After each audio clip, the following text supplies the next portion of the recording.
Hello my YouTube family, welcome back to our channel. మా అమ్మ చేసిన గోంగూర పచ్చడిని ఎలా చేయాలో చూసేద్దాం. చాలా టేస్టీగా ఉంటుంది, డెఫినెట్గా ట్రై చేయండి. ఈజీగా కూడా అయిపోతుంది, చాలా క్విక్గా అయిపోతుంది. ఫస్ట్ టైం చేసేవాళ్ళు కూడా చాలా ఈజీగా చేసేసుకోవచ్చు. టేస్ట్ మాత్రం చాలా అంటే చాలా బాగుంటుంది. మీరు కూడా ట్రై చేసి మీకు ఎలా కుదిరిందో నాకు కామెంట్ చేయడం మర్చిపోద్దు. ఫస్ట్ ప్యాన్లో పల్లీల నూనె వేసుకోవాలి. వేరుశనగ నూనె వేసుకుంటేనే పచ్చళ్ళకి టేస్ట్ బాగుంటుంది కదా. ఆయిల్ కాస్త హీట్ అయ్యాక 1 టేబుల్ స్పూన్ జీలకర్ర వేసుకోవాలి.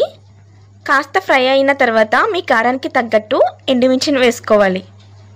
మీరు కారానికి పూర్తిగా ఎండుమిర్చినైనా యూజ్ చేయొచ్చు, లేకపోతే కొన్ని ఎండుమిర్చి అలాగే కొద్దిగా కారం కూడా వేసుకోవచ్చు. అలా వేసుకున్న టేస్ట్ బాగుంటుంది. ఎండుమిర్చి కూడా ఫ్రై అయిన తర్వాత ఫ్రై చేసుకున్న జీలకర్ర ఎండుమిర్చిని కూడా సపరేట్గా వేరే బౌల్లోకి తీసేసుకోవాలి. అదే ఆయిల్లో క్లీన్ చేసుకున్న గోంగూరని వేసుకోవాలి. ఇక్కడ ఇంకొక విషయం, మీకు ఎక్కువ రోజులు నిల్వ ఉండాలి అంటే క్లీన్ చేసుకున్న గోంగూరని ఒక అరగంట సేపు ఎండలో కానీ అలాగే ఫ్యాన్ గాలిలో కానీ ఆరబెట్టుకుంటే వాటర్ ఏమీ లేకుండా చక్కగా డ్రై అయిపోతుంది. అప్పుడు మీకు ఎక్కువ రోజులు నిల్వ కూడా ఉంటుంది. గోంగూర వేసుకున్న తర్వాత ఆయిల్లో గోంగూరని బాగా ఉడికించాలి, అప్పుడే టేస్ట్ బాగుంటుంది. మీడియం ఫ్లేమ్లోనే గోంగూరని ఉడికించాలి. కనీసం 10 నుండి 15 నిమిషాల వరకైనా టైం పడుతుంది.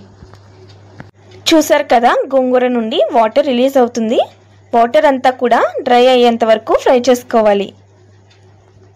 గోంగూర అంతా కూడా చక్కగా ఉడికిన తర్వాత స్టవ్ ఆఫ్ చేసేసుకోవాలి. నెక్స్ట్ మనం ఫ్రై చేసుకున్న జీలకర్ర ఎండుమిర్చి ఉన్నాయి కదా, అందులోనే మీ టేస్ట్కి తగ్గట్టు సాల్ట్ కూడా వేసుకొని అలాగే పొట్టు తీయకుండా 2-3 వెల్లుల్లిపాయలు కూడా వేసుకొని కొద్దిగా కోర్స్గా గ్రైండ్ చేసుకోవాలి. ఫస్టే మరీ మెత్తగా గ్రైండ్ చేసుకోకండి, జస్ట్ కోర్స్గా గ్రైండ్ చేసుకుంటే సరిపోతుంది. తర్వాత ఫ్రై చేసుకున్న గోంగూరని వేసుకోవాలి. గోంగూర వేసాక కూడా మెత్తగా గ్రైండ్ చేసుకోకండి, అంత టేస్టీగా ఉండదు. కొద్దిగా కోర్స్గా గ్రైండ్ చేసుకుంటేనే బాగుంటుంది. మరి పేస్ట్ లాగా చేసుకున్నామంటే బాగా జిగురు వచ్చేస్తుంది. కోర్స్గానే గ్రైండ్ చేసుకోవాలి. ఫైనల్గా పోపు కోసం ప్యాన్లో ఆయిల్ వేసుకోవాలి. ఆయిల్ కాస్త ఎక్కువగానే పడుతుంది, అప్పుడే టేస్ట్ బాగుంటుంది, నిల్వ కూడా ఉంటుంది. ఆయిల్ బాగా హీట్ అయిన తర్వాత 1 టేబుల్ స్పూన్ పచ్చిశనగపప్పు, 1 టేబుల్ స్పూన్ ఆవాలు వేసుకోవాలి. నెక్స్ట్ 1/2 టేబుల్ స్పూన్ మినపప్పు అలాగే 1/2 టేబుల్ స్పూన్ జీలకర్రని వేసుకోవాలి. కొద్దిగా మెంతులు వేసుకోవాలి. వీటినన్నిటిని కూడా కాస్త ఫ్రై చేసుకున్న తర్వాత కాస్త కరివేపాకు అలాగే 2-3 ఎండుమిర్చిని వేసుకొని ఫ్రై చేసుకోవాలి. నెక్స్ట్ స్టవ్ ఆఫ్ చేసేసిన తర్వాతే 1/2 టేబుల్ స్పూన్ ఇంగువ వేసుకోండి. మనం గ్రైండ్ చేసుకున్న గోంగూర పచ్చడి ఉంది కదా, అదంతా కూడా వేసేసుకోవాలి. తర్వాతే స్టవ్ ఆన్ చేసుకొని గోంగూర పచ్చడిని మొత్తం ఆయిల్లో బాగా ఫ్రై చేసుకోవాలి. అప్పుడే మనకి జిగురుగా ఏమీ లేకుండా చాలా టేస్ట్ బాగుంటుంది. మీరు కావాలంటే కారం కూడా వేసుకోవచ్చు అని చెప్పాను కదా, ఈ టైంలోనే కారం కూడా వేసుకొని కారం పచ్చివాసన పోయేంత వరకు కూడా ఫ్రై చేసుకోవాలి.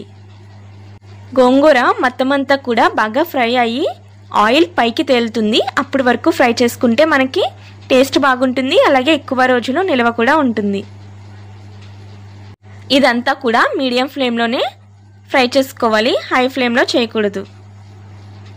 సాల్ట్ కూడా ఇదే టైంలో అడ్జస్ట్ చేసుకోండి, సరిపోకపోతే. హీట్గా ఉంది కాబట్టి సాల్ట్ కూడా ఈజీగా అబ్జర్వ్ అయిపోతుంది.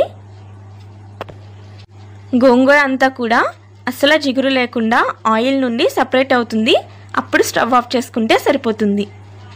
డ్రై చేసుకున్న గోంగూరని వేసుకోవడం వల్ల ఎక్కువ రోజులు నిల్వ ఉంటుంది. అలాగే ఆయిల్ పైకి తేలేంత వరకు కూడా గోంగూరని ఫ్రై చేసుకోవాలి, జిగురు ఏమీ లేకుండా. ఈ 2 టిప్స్ పాటిస్తే సరిపోతుంది. Subscribe for more videos. Bye guys.